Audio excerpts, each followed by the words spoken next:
Hello friends, मैं अमन आप सभी का स्वागत करता हूं अपने YouTube channel all in one classes 4G में। तो आज चलिए बात करते हैं हम भारत के कैबिनेट मंत्रियों की।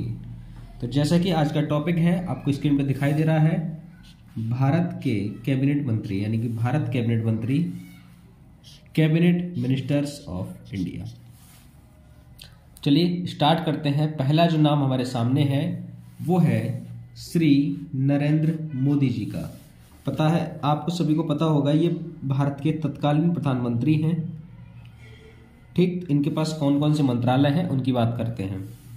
तो पहला मंत्रालय जो इनके पास है वो है कार्मिक, लोक शिकायत और पेंशन मंत्रालय। ठीक, कौन सा मंत्रालय है? कार्मिक, लोक शिकायत और पेंशन मंत्रालय। नेक्स्ट जो है वो है परमाणु ऊर्जा विभाग यानी कि एटॉमिक एनर्जी मिनिस्ट्री। और आगे जो है वो है अंतरिक्ष विभाग यानी कि स्पेस मिनिस्ट्री। ये किसके पास है? प्रधानमंत्री नरेंद्र मोदी जी के पास। नेक्स्ट चलते हैं हम। नेक्स्ट जो मंत्री हैं उनका नाम है राजनाथ सिंह। तो राजनाथ सिंह के पास जो मंत्रालय है उसका नाम है रक्षा मंत्रालय। आप इनके बारे में किसी तरीके की छोटी सी ट्रिक भी बना सकते हैं। जैसे कि नाथ का मतलब होता है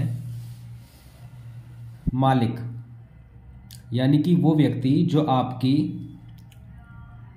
हर बाहरी खतरे से हेल्प करे, आपको बचाए। नाथ यानी कि स्वामी, ईश्वर। ठीक है, तो इसका काम क्या होता है? रक्षा करना। तो जैसा कि इनके नाम में है राजनाथ सिंह, तो ये नाथ हैं यानी कि ये हमें बचाएंगे यानी कि हमें रक्षा करेंगे। तो इनका पोर्टफोलियो क्या हो जाएगा? इनका मंत्रालय हो जाएगा रक्षा मंत्रालय। यही हम यानी कि ये भारत में कौन है? रक्षा मंत्री। भारत के रक्षा मंत्री कौन है? राजनाथ सिंह। नेक्स्ट चलते हैं। नेक्स्ट है अमित शाह। तो अमित शाह के पास है गृह मंत्रालय और सहकारिता मंत्रालय। ये वो नाम है जिसके बारे में आपको कोई ट्रिक याद नहीं रखनी, क्योंकि अक्सर आपने नरेंद्र मोदी जी के साथ में यानी पीएम मोदी जी के साथ में अमित शाह की खबर आपने अधिकतर सुनी होगी, है ना। दोनों गुजरात से हैं, एक स्टेट से बिलोंग करते हैं। तो और आप इस तरीके से इनको याद रख सकेंगे कि दोनों गुजराती भाई हैं। ठीक, गुजराती भाई के नाम से चर्चित रहते हैं। तो बड़े भाई के पास पेंशन मंत्रालय और वो प्रधानमंत्री हैं, और एक भाई ने देश संभाला हुआ है यानी कि वो प्रधानमंत्री कुर्सी पर बैठे हुए, दूसरे भाई ने घर संभाला हुआ है यानी कि अमित शाह कैसे हैं? गृह मंत्रालय। इनके पास कौन सा मंत्रालय है? गृह मंत्रालय। नेक्स्ट देखते हैं। आगे जो है वो है नितिन जयराम गडकरी। तो नितिन जयराम गडकरी के पास कौन सा मंत्रालय है? सड़क परिवहन एवं राजमार्ग मंत्रालय यानी कि road transport and highway ministry. अब आप इस तरीके से इनको रिलेट कर सकते हैं। देखो, गड़क सड़क, ठीक है, और यहां देखो जयराम, ये राजमार्ग। इस तरीके से आप इनको रिलेट कर सकते हैं कि नितिन जयराम गडकरी यानी कि सड़क परिवहन एवं राजमार्ग मंत्रालय।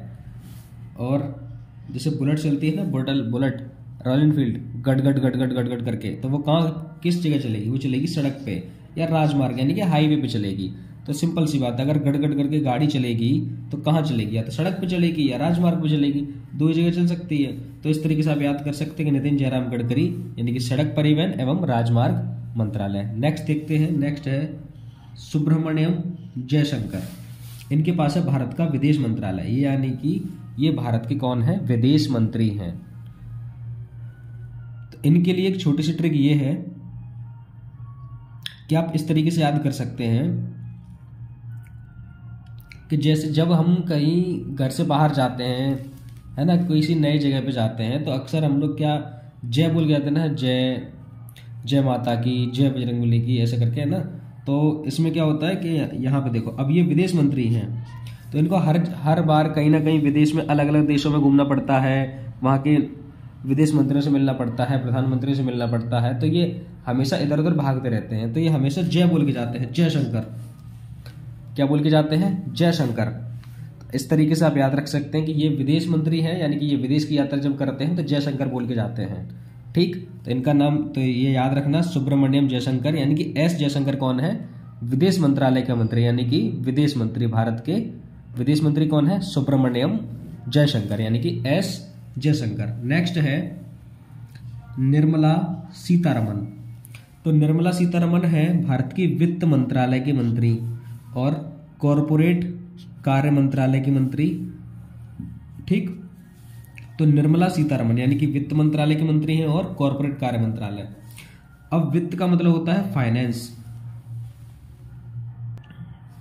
वित्त का मतलब क्या होता है? फाइनेंस।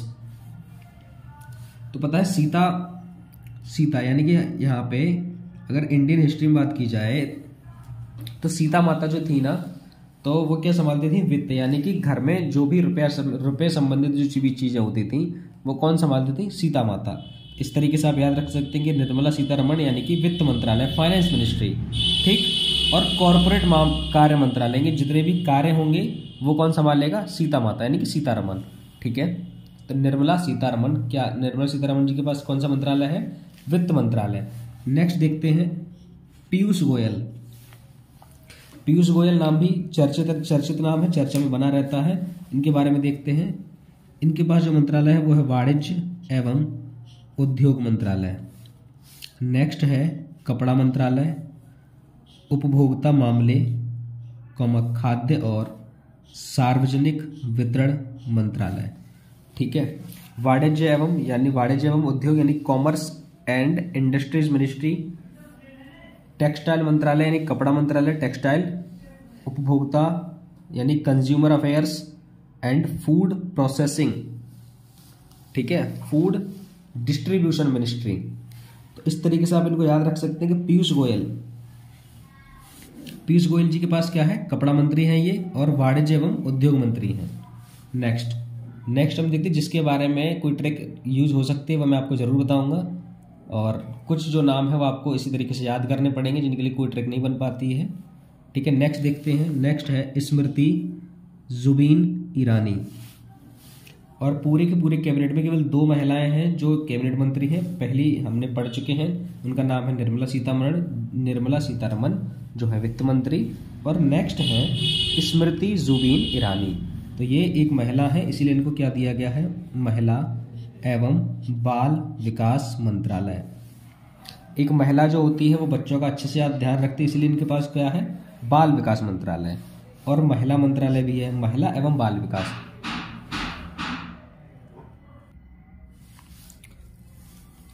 तो महिला एवं बाल विकास मंत्रालय और अल्पसंख्यक कार्य मंत्रालय। ठीक, तो स्मृति जुबिन ईरानी जी के पास कौन सा मंत्रालय है? महिला एवं बाल विकास मंत्रालय और अल्पसंख्यक कार्य मंत्रालय। अल्पसंख्यक का मतलब होता है अल्प माने कम और संख्यक माने संख्या, जो लोग संख्या में कम होते हैं। तो हमारे देश में माइनॉरिटी में तो बहुत सारे लोग हैं, लेकिन आप इस तरीके से रिलेट करें कि जो महिलाएं हैं वो भी एक माइनॉरिटी में, क्योंकि जेंडर गैप बहुत ज्यादा है। तो इसलिए आप इनको रिलेट करके याद रख सकते हैं कि अल्पसंख्यक कार्य मंत्रालय यानी कि स्मृति जुबिन ईरानी और महिला एवं बाल विकास मंत्रालय। इसको याद करने में मुझे लगता है कोई कठिनाई नहीं होगी। स्मृति जुबिन ईरानी यानी कि महिला एवं बाल विकास मंत्रालय, सिंपल सा है। महिला के लिए एक महिला ही खड़ी हो सकती है। ठीक, नेक्स्ट देखते हैं अर्जुन मुंडा एक जनजाति है। ठीक है, तो इस तरीके से ये तो आप सबसे अच्छे तरीके से याद रखते हैं कि अर्जुन मुंडा यानी कि जनजातीय कार्य मंत्रालय, वो किसके पास है? अर्जुन मुंडा जी के पास। ठीक, नेक्स्ट है किरेन रिजिजू। इनका नाम क्या है? किरेन रिजिजू। इनके पास है कानून और न्याय मंत्रालय। जब कानून और न्याय की जब बात आती है तो हम क्या करते हैं? हर किसी व्यक्ति के पीछे जी लगा देते हैं, है ना? वकील साहब जी, जज साहब यानी कि जी लगाना। इस तरीके से हम कब लगाते हैं? जब कानून और न्याय की बात हो। तो कानून और न्याय मंत्रालय यानी कि किरेन रिजिजू। और ठीक है, तो ये किसके मंत्री है? कानून और न्याय मंत्री। नेक्स्ट देखते हैं धर्मेंद्र प्रधान। ये इनके पास मंत्रालय है शिक्षा मंत्रालय, कौशल विकास और उद्यमिता मंत्रालय। ठीक, धर्मेंद्र प्रधान के पास कौन सा मंत्रालय है? शिक्षा मंत्रालय और कौशल विकास और उद्यमिता मंत्रालय।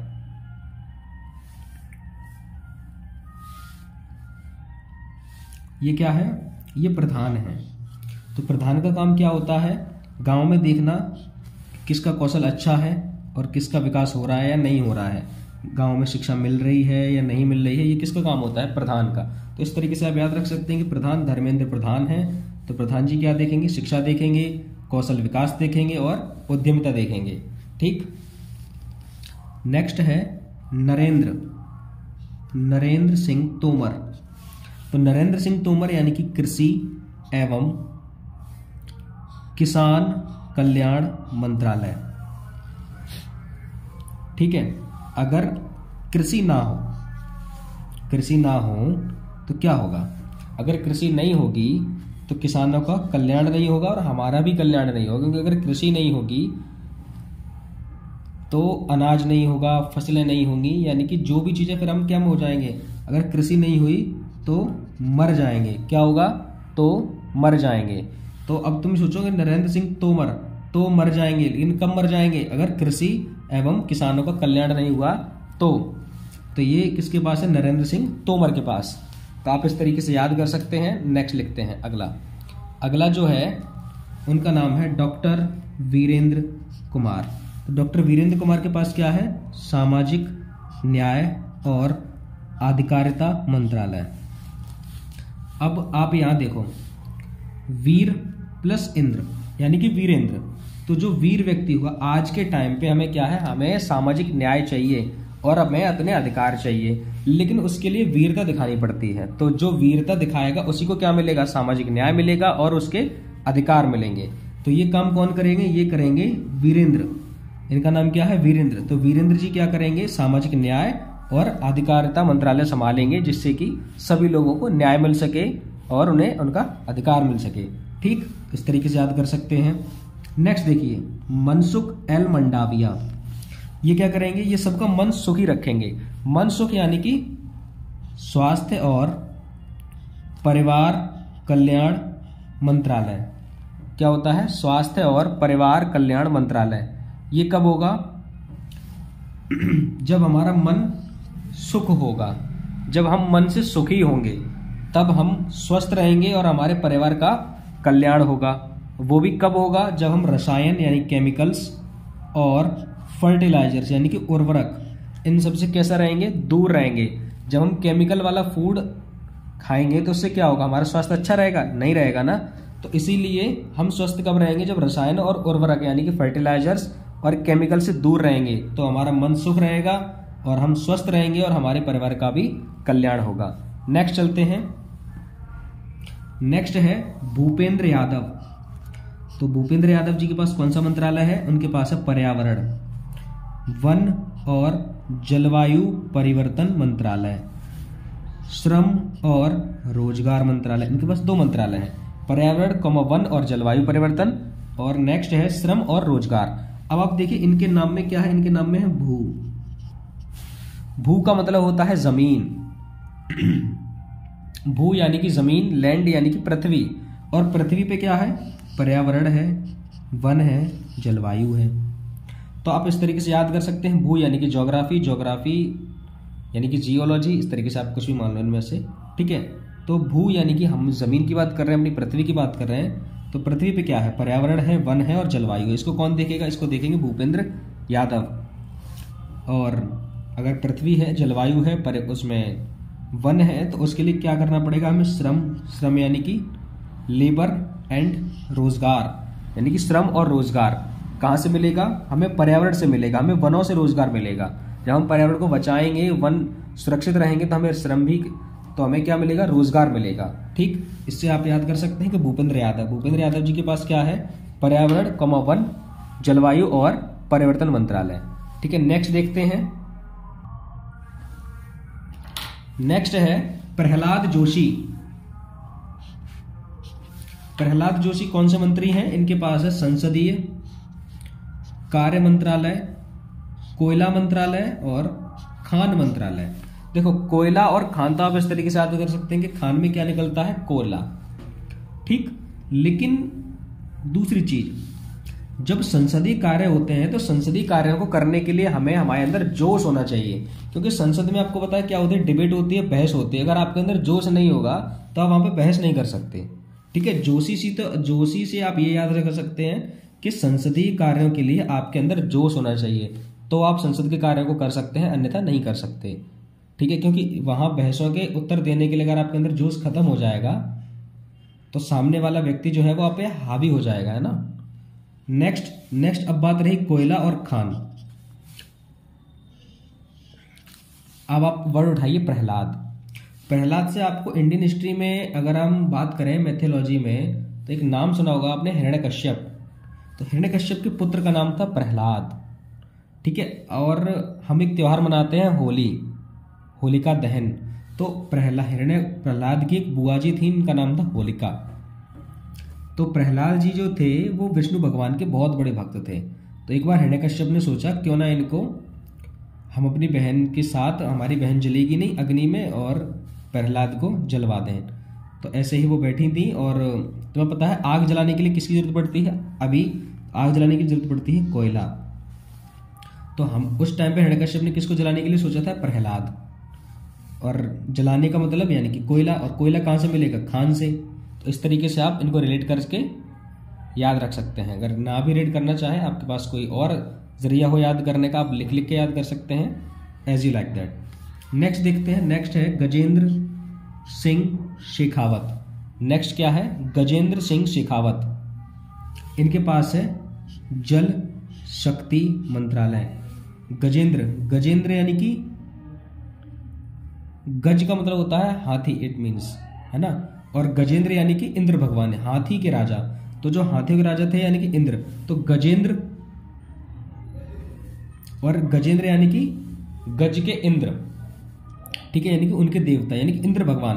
आपको पता है जल की शक्ति, जब कभी पुराने टाइम में, राजा महाराजाओं के टाइम में, है ना, ऐसे सुनने में आता था कि जब वर्षा नहीं होती थी तो हम इंद्र देवता को प्रसन्न करने के लिए यज्ञ करते थे, तब बारिश होती थी। यानी कि जल शक्ति किसके हाथ में है? गजेंद्र जी के हाथ में है। ठीक, नेक्स्ट देखते हैं नारायण तातु राणे।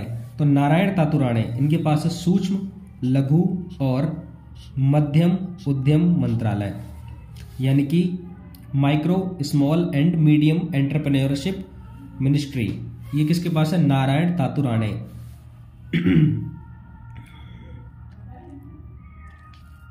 आप ऐसे समझ सकते हैं कि सूक्ष्म यानी कि बहुत सारी, माइक्रो यानी कि छोटा, लघु थोड़ा उससे बड़ा, और मीडियम थोड़ा उससे बड़ा। यानी कि जब ये 4-5 2-3 कैटेगरी की ये जो चीज़ें हैं, यानी कि मीडियम है, स्मॉल है, माइक्रो है, इनको समझाने के लिए हम क्या करते हैं? जैसे छोटा बच्चा होता है ना, तो छोटे बच्चे को मान के चलो, जब कोई चीज़ गर्म है हम उसको कैसे समझाएंगे? बेटा ये चीज़ ताता है, ताता यानी कि ये चीज़ गर्म है, तो हम उसको बोलते ताता, बेटा ताता है, नहीं तुम जल जाओगे, ये ताता है। तो इस तरीके से आप याद कर सकते हैं कि सूक्ष्म यानी कि अगर कोई छोटा बच्चा है, मान के चलो मीडियम बच्चा है, छोटा बच्चा है ना, 4-5 साल का बच्चा, तो हम उसको कैसे समझाते हैं कि बेटा ताता है, ताता, तुम जल जाओगे, है ना, दूर रहो इससे। तो इस तरीके से आप याद कर सकते हैं नारायण तातु राणे। तो ताता है यानी कि छोटी छोटी चीज़, यानी कि सूक्ष्म, लघु और मध्यम, इन सब के लिए कौन जिम्मेदार है? नारायण तातु राणे। नेक्स्ट देखते हैं पुरुषोत्तम रूपाला। इनके पास ये जो मंत्री हैं, ये मंत्री हैं पशुपालन और डेयरी मंत्रालय के। यानी इनके पास इनके पास कौन सा पोर्टफोलियो है? पशुपालन और डेयरी मंत्रालय। ये कौन है? पुरुषोत्तम रूपाला। नेक्स्ट चलते हैं अश्विनी वैष्णव जी। अश्विनी वैष्णव जी अभी रेलवे में जो क्राइसिस चल रही थी उसमें बहुत ज़्यादा फेमस थे, तो सभी को पता होगा कि ये रेल मंत्री हैं। ठीक है, दूर संचार मंत्रालय इनके पास है, इलेक्ट्रॉनिक्स और सूचना प्रौद्योगिकी मंत्रालय भी इनके पास है। यानी कि ये आईटी मिनिस्टर भी हैं, रेलवे मिनिस्टर भी हैं और टेलीकम्युनिकेशन मिनिस्टर भी यही है। तो अश्विनी वैष्णव के बारे में आपको याद नहीं करना, ये अभी न्यूज़ में थे तो सभी को पता होगा ये कौन है? रेल मंत्री हैं। नेक्स्ट देखते हैं सर्बानंद सोनोवाल। तो सर्बानंद सोनोवाल जी के पास है आयुष मंत्रालय, है ना। आयुष मंत्रालय, आयुष यानी कि AYUSH, यानी कि आयुर्वेदिक, योगा, यूनानी, सिद्धा और होम्योपैथी, यानी कि आयुष मंत्रालय। और आयुष यानी कि जब तुम योग करोगे, आयुर्वेदिक चीज़ें इस्तेमाल करोगे, होम्योपैथिक इस्तेमाल करोगे, है ना, जड़ी बूटियों से मिली हुई चीज़ इस्तेमाल करोगे, तो क्या रहेगा, सर्वानंद, यानी कि तुम एकदम आनंद में रहोगे। ठीक है, कैसे रहोगे, सर्वानंद। ठीक, नेक्स्ट चलते हैं। फिर है गिरिराज सिंह, इनके पास है ग्रामीण विकास मंत्रालय और पंचायती राज मंत्रालय। अब आप इनके नाम में देखिए, गिरिराज पंचायती राज, और पंचायती राज किस लिए बनाई जाती है, ग्रामीण विकास के लिए। अच्छे से याद कर सकते हैं, कोई दिक्कत ही नहीं है।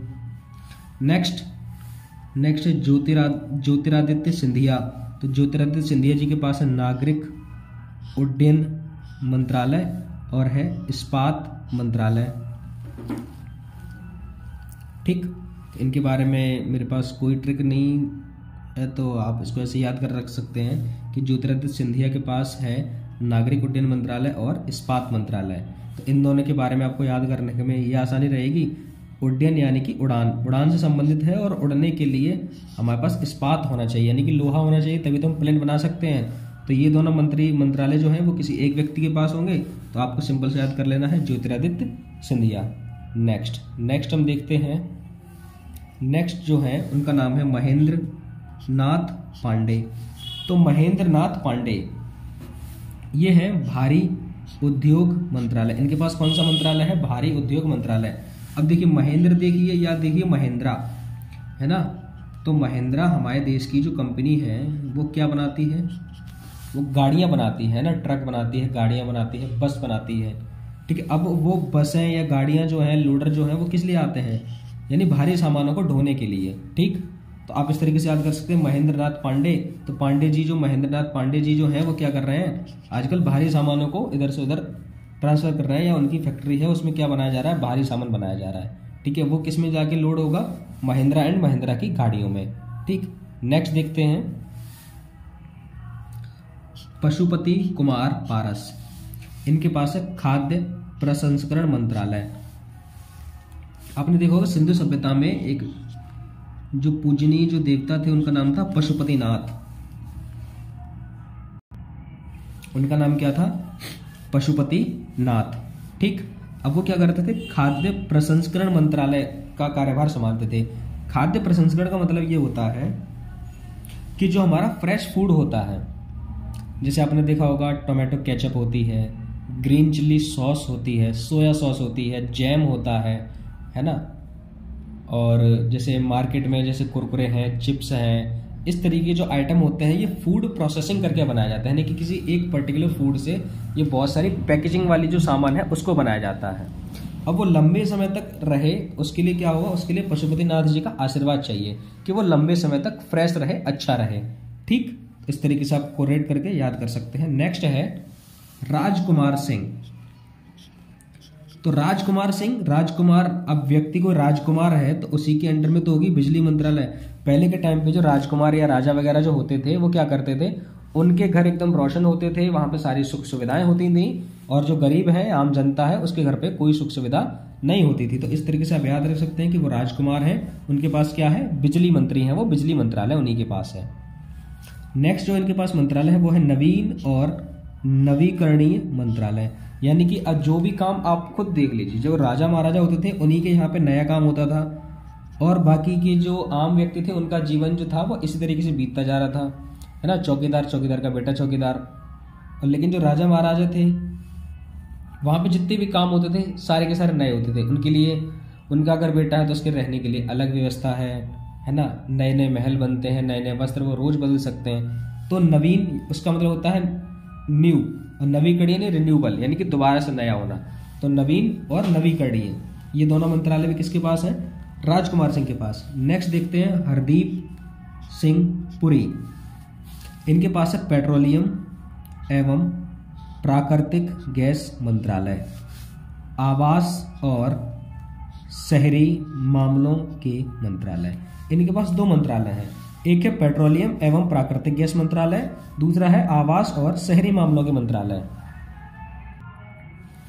अब आप देखिए, अगर आपके पास पेट्रोलियम नहीं होगी, प्राकृतिक गैस नहीं होगी, तो आप दीप को जला सकते हैं, नहीं जला सकते। हमें दीप या दीपक को जलाने के लिए किसकी जरूरत पड़ेगी, पेट्रोलियम की जरूरत पड़ेगी या प्राकृतिक गैस की जरूरत पड़ेगी, तभी हम क्या कर सकते हैं, दीप को जला सकते हैं या दीपक को जला सकते हैं, जिससे हमें रोशनी हो। और अगर रोशनी होगी उसके लिए हमें क्या करना पड़ेगा, उसके लिए हमारे पास आवास होना चाहिए, यानी कि रहने की जगह होना चाहिए। और वो भी कहाँ पे, आज की डेट में कोई रहना चाहता है गाँव में? कोई नहीं रहना चाहता, सब गाँव से निकल निकल के शहर की तरफ भाग रहे हैं, यानी कि शहरी मामलों के मंत्रालय की तरफ। ठीक है, तो शहरी मामलों की तरफ भाग रहे हैं, यानी कि शहर की तरफ भाग रहे हैं। अब शहर की तरफ अगर जाएंगे तो आपको जरूरत पड़ेगी पेट्रोलियम की या प्राकृतिक गैस की, क्योंकि शहरों में जितने भी संसाधन हैं उनमें पेट्रोलियम या प्राकृतिक गैस के बिना आप कुछ नहीं कर सकते। ठीक, नेक्स्ट है किशन रेड्डी। अब बात करते हैं किशन रेड्डी जी की। तो इनके पास है संस्कृति मंत्रालय, पर्यटन मंत्रालय, पूर्वोत्तर क्षेत्र विकास मंत्रालय। ठीक, अब चलते हैं आगे, इसकी ट्रिक देखते हैं। तो इसकी ट्रिक ये है कि आपने नाम सुना है किशन या कृष्ण भगवान, है ना? तो कृष्ण भगवान का जो मथुरा नगरी है वहां पे हम क्या करने जाते हैं, घूमने जाते हैं, यानी कि पर्यटन में जाते हैं, है ना? पर्यटन यानी कि क्या करते हैं, वहां पे घूमने जाते हैं। और जब हम मथुरा नगरी में जाते हैं तो वहाँ पे वृंदावन, नंदगांव, बरसाना, गोकुल, इन सभी में हम क्या देखते हैं, इन सभी में देखते हैं कि हमारी जो संस्कृति है, प्राचीन भारतीय संस्कृति है, उसे कितनी संजो के रखा हुआ है। ठीक है, तो किशन नाम से आपको याद होना चाहिए, संस्कृति मंत्रालय और पर्यटन मंत्रालय। अब इनका नाम क्या है, किशन। तो किशन यानी कृष्ण भगवान। तो कृष्ण भगवान ये चाहते थे कि जितना भी कुछ है, यानी कि जितने भी मनुष्य हैं वो सारे कैसे रहें, सुखी रहें, सबका विकास हो। लेकिन हमारा जो पूर्वोत्तर क्षेत्र है वो मुख्य भारत से पिछड़ा हुआ है, इसीलिए किशन रेड्डी जी क्या कर रहे हैं, पूर्वोत्तर क्षेत्र का विकास कर रहे हैं। तो इसीलिए इनके पास कौन सा मंत्रालय है, पूर्वोत्तर क्षेत्र विकास मंत्रालय। ठीक, नेक्स्ट देखते हैं अनुराग ठाकुर। तो ठाकुर जी जो हैं वो क्या करेंगे, तो अनुराग ठाकुर जी करेंगे सूचना और प्रसारण मंत्रालय। सभी के पास वो सूचना प्रसारण करेंगे, यानी कि सूचनाओं को पहुंचाएंगे कि बेटा युवा कार्यक्रम और खेल, कि जितने भी युवा हैं वो किस में भाग लें, खेल में भाग लें। ठीक, इस तरीके से आप याद कर सकते हैं कि जितने भी युवा कार्यक्रम होंगे या खेल संबंधित कोई भी कार्यक्रम होगा तो उसकी जिम्मेदारी किसकी होगी, ठाकुर जी की। ठीक है, और ठाकुर जी क्या करेंगे, सबको, जितने भी युवा कार्यक्रम के लिए जितने भी युवा लोग हैं उन सभी को सूचना पहुंचाएंगे, उसका प्रसार करेंगे कि जितने भी युवा हैं वो युवा कार्यक्रम में भाग लें और खेल में भाग लें। ठीक, मैं आशा करता हूं कि आपको वीडियो अच्छी लगी होगी, और अगर आपके लिए ये वीडियो ज्ञानवर्धक है, अगर आपने इससे कुछ सीखा है तो प्लीज़ वीडियो को शेयर करें। अगर चैनल पे आप नए हैं तो चैनल को जरूर सब्सक्राइब करें। थैंक्स फॉर वॉचिंग, मिलते हैं अगली वीडियो में, तब तक के लिए जय हिंद, जय भारत।